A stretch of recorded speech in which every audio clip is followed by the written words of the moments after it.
tidak cemas dengan semua katakanlah momentum yang tidak bertemu, ada garis yang seharusnya resultan menjadi tidak segala macam. Saya tidak cemas dengan itu semua karena kita ini autopilotnya Allah.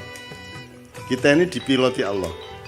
Dan termasuk Ma'iyah dan semua perjalanan Andre dengan saya ke Besakih, ke Kelungkung, ke macam-macam, ke Keraton Solo, ke Kesultanan di Pontianak dan seterusnya. Saya dikasih keris yang itu, bukan yang sana dan seterusnya. Saya tidak ada masalah dengan itu semua karena ada klausul perjanjian Hudaibiyah. Jadi ada saat-saat ada sesuatu yang menurut hitungan kita, karena mungkin kita ini masih berpikir garis atau bidang atau bangunan, kita belum bisa melihatnya secara ruang. Nah, saya tetap sangat percaya kepada ruangnya Allah Subhanahu wa taala, tajallinya tadi. Jadi Andre tidak perlu menyesali sejumlah hal yang konslet atau apapun. Nah, aku iki optimis terus. Pokoknya wong kadang-kadang iku justru oleh jodoh mergo motore gembos kok. Nek gak gembos gak kepethuk arek wedok iku mangrak gitu kan. Jadi sudahlah, hidup itu tenang aja Anda. Makanya nyun sewu saya nambahin sedikit aja Mas Andre. Saya nurusin yang Kanjeng Lokojoyo tadi, Raden Zahid Sunan Kalijogo tadi. Jadi kita harus mengepung sejarah dan masa depan ini dengan semua faktor. Kesadaran mengenai perubahan-perubahan nilainya termasuk konstitusi. Bahkan kesadaran terhadap sebenarnya yang penjajahan itu yang kapan? Penjajahan yang sekarang itu jenis keberapa? Ya, kecanggihannya seperti apa? Jadi misalnya autopilot gini Gus. Anda kasih sabu-sabu 2 kali 3 kali, besok sudah nggak perlu dipilotin lagi, nyabu sendiri. Nah, kita itu di bidang politik, psikologi, budaya itu sudah nggak perlu di remote sama Israel, sama Amerika, sama siapapun, udah hancur-hancur sendiri. Kalau kita tidak menyadari apa yang sedang kita konsumsi. Nah, Anda tahu bahwa Indonesia ini dirusak dengan Divide et Impera, ya, itu melalui begitu banyak dimensi, pendidikan, media, undang-undang, ya, terus, semua, hampir semua, prinsip, cara beragama, ya. Bahkan sekarang mulai ada yang menyebut bukan wahai saudara-saudaraku kaum muslimin wa muslimat, tapi saudara-saudaraku mu'awiyin wa mu'awiyat. Artinya orang-orang Islam yang sekarang ini mendapatkan informasi mengenai Islam itu dari kantor berita Muawiyah yang dimulai sejak Khalifah Abu Bakar umpamanya. Yang ketika itu Abu Sofyan sudah mulai politiking, sudah mulai menyengkuni. Makanya nanti tanggal pertengahan Januari kalau Anda sempat ke Jogja, saya sama teman-teman pendidikan sedang menyiapkan pementasan Sengkuni Harga Mati. Subjudulnya, kalau judulnya Sengkuni 2019. Nanti kapan-kapan saya cerita mengenai Sengkuni ini, Anda pasti kecelek dan semua yang nonton pasti kecelek. Karena Anda pikir itu saya sedang ngomong garis, tidak. Saya tidak ngomong garis, tidak ngomong bidang, tidak ngomong bangunan, tapi ngomong ruang. Sengkuni dalam arti ruang, dan sengkuni itu tidak usah nyari kemana-mana. Anda berkaca sebenarnya ada unsur sengkuni di wajah yang Anda temukan di balik kaca itu. Dan hampir tidak ada yang tidak sengkuni di Indonesia sekarang ini. Tapi sengkuni Indonesia ini sangat rendah derajatnya sebagai manusia, kan penjahat aja ada yang derajatnya tinggi, ada yang rendah Mas. Ini sebagai penjahat Indonesia ini rendah sekali derajatnya, sudah jahat rendah.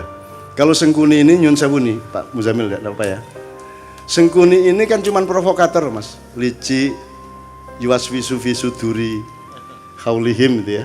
Hanya ngipas-ngipasin hati, memprovokasi kan gitu dok. Itu kejahatannya tidak sampai ke terorisme. Tidak sampai ke pengeboman bunuh orang massal kan tidak sampai ke Westerling, tidak sampai ke pembunuhan massal. Sengkuni itu hanya seorang provokator, hanya seorang yang abal-abal aja. Itu dahsyat, menurut saya sangat tinggi kepribadiannya Sengkuni itu karena melihat sejarahnya Sengkuni. Sengkuni itu singkat kata, karena suatu hal seluruh keluarganya, bapak, ibunya, dan saudaranya 100 orang dipenjara oleh Prabu Destoroto yang mengawini kakaknya Sengkuni, ya. Dan setiap orang yang dipenjara dari 102 orang itu hanya dikasih sebutir nasi untuk makan sehari. Tidak mungkin mereka bisa bertahan hidup. Sebutir nasi. Meskipun 100 butir nasi kan cuma segini mas. Untuk makan satu orang juga tidak kenyang, tidak akan bisa bertahan hidup. Maka singkat kata mereka berdiskusi, bapaknya ambil keputusan dan disetujui bahwa di antara 101 orang ini, 102 seharusnya, tapi yang satu kan jadi permaisurinya raja yang menghukum itu. Yang wajahnya ditutup sepanjang hidupnya untuk protes kepada nasibnya dan seterusnya. Diambil keputusan bahwa harus ada yang hidup di antara 101 orang ini. Maka yang 100 orang merelakan untuk dimakan oleh yang satu. Jadi Sengkuni itu bertahun-tahun kerjanya adalah makan saudaranya.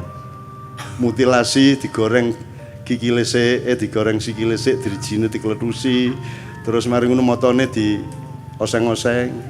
Terus mari ngono jantungnya dirogoh, dicucup kayak jamu. Pokoknya sekian tahun dia di penjara, dia makan adik-adiknya sebanyak 98 orang dan bapak ibunya sebanyak 2 orang. Jadi orang dia menjadi jahat karena dia pernah dipaksa makan untuk regenerasi ini. Ya, untuk regenerasi, untuk kehormatan keluarga, harus hidup. Maka cara satu-satunya untuk hidup adalah makan 98 adiknya. Seperti Sumanto itu. Tapi satu persatu. Mas, Anda pernah membentak ibu Anda? Pernah membentak ayah saya? Pernah membentak ibu? Kalau sampean sekali membentak ibu sampean stres enggak? Bisa enggak tidur tenang Anda? Merasa bersalahnya luar biasa, baru membentak ibu. Ini makan ibunya, bapaknya dan adiknya 98 orang. Terpaksa dia makan. Menurut Anda itu kejahatan apa penderitaan? Penderitaan. Dan orang yang menderita harus makan saudaranya sendiri segitu banyak dan bapak ibunya. Kemudian hanya menjadi seorang provokator. Hanya menjadi seorang yang licik. Itu hebat enggak dia? Seharusnya Sengkuni menjadi teroris besar. Dia bunuh semua orang. Betul enggak? Harusnya dia obrak-abrik itu Astinapura, Indraprasta dan semuanya. Karena dia bermaksud baik, maunya Mbak Yunya itu kawin sama Pandu. Jadi, karena dia mempertimbangkan bibit, bebet, bobot. Perhitungannya sangat baik untuk berkeluarga. Tapi ternyata dia dikawini oleh kakaknya yang buta itu. Dan Sengkuni tidak setuju. Kemudian tapi karena sudah keputusan bapaknya dan keluarga, akhirnya dia tetap setia mengawal Mbak Yunya menjadi permaisuri kerajaan Astinapura. Kerajaan Astinapura ini rajanya akhirnya tahu bahwa sebelum kawin sama dia, dulu Mbak Yunya ini dikawinin sama kambing. Kemudian begitu kawin, kambingnya dibunuh, disembelih. Kenapa dikawinkan sama kambing? Karena menurut perhitungan primbon, neptunya tidak cocok antara Mbak Yunya dengan suaminya. Untuk membatalkan hitungan angka tadi, ya, weton tadi, maka dia dijadikan janda, menjadi lain lagi hitungannya, menjadi sah, tidak apa-apa secara ilmu kriptologi namanya ya. Oke. Nah marahlah suaminya, loh ternyata saya ini kawin sama janda kambing. Marah dia, ditangkap semua, bapaknya Sengkuni, ibunya Sengkuni, adik-adiknya Sengkuni, 101 orang dikasih makan cuman sebutir beras satu orang. Akhirnya singkat kata Sengkuni makan itu dan kemudian dia menjadi seorang provokator, seorang yang licik, yang culas. Serakah enggak juga loh. Sengkuni korupsi boh? Enggak. Dia cuman ngesir satu yang namanya minyak tala itu toh. Dia rebutan minyak tala tumpah terus dia bergulung-gulung sehingga dia sakti, dia tidak bisa ditembus oleh senjata apapun karena badannya sudah berlumuran minyak tala, minyak kehidupan gitu ya. Bagaimana dia bisa mati? Semar yang ngasih tahu kepada Bima, mau Bima, iku biyen pas gulung-gulung dek lengo tolo iku silite gak kena. Jadi gulung-gulung kan tetep anusnya kan tidak kena mas, yang kena bokongnya tok ya. Minyaknya tidak sampai masuk. Nah itu kan tidak kebal. Akhirnya sama Bimo pakai kuku pancanaka disogok silite cet matek deh. Itu ya hati-hati ya mas ya.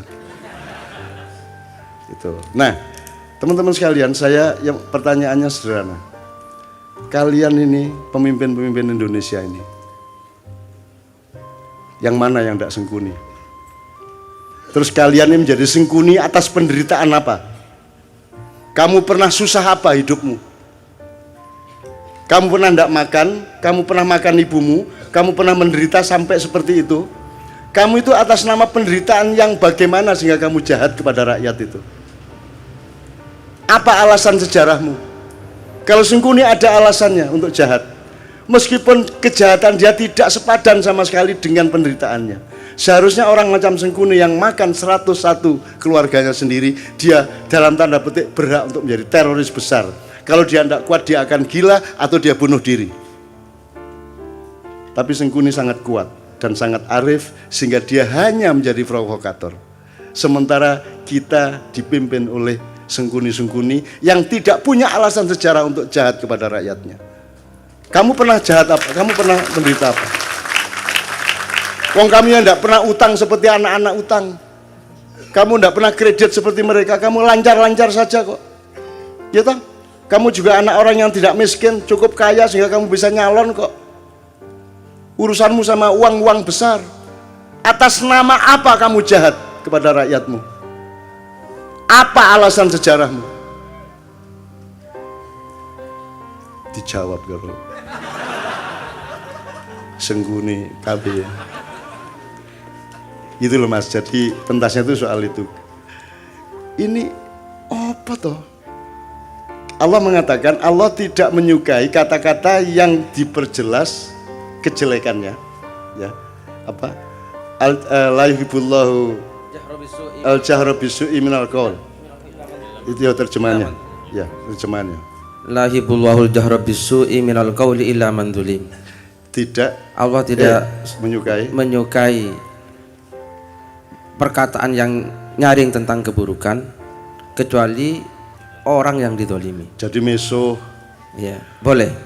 Dendam, bagi orang yang didolimi. Wobol kon niku gitu ya. Itu Allah tidak suka kecuali kamu dalam keadaan dianiaya. Jadi kalau dianiaya, Allah membatalkan ketidaksukaan. Ya wis rapopo kon menderita kok gitu loh. Itu hukum Allah loh. Nah ini Indonesia ini kamu itu menderita apa? Sehingga kamu kejamnya begitu rupa kepada rakyat. Kamu pernah menderita apa? Kamu pernah miskin apa? Karena kamu pernah puasa kayak apa? Kamu pernah tirakat apa? Kamu lancar-lancar semua kok. Kamu bisa membayar miliaran untuk jadi pejabat. Apa alasanmu untuk jahat kepada rakyat? Sengkuni saja tidak sejahat kamu, padahal dia penderitaannya ribuan kali lipat dibanding penderitaan hidupmu. Wahai seluruh rakyat Indonesia, aku nyatakan hari ini, hari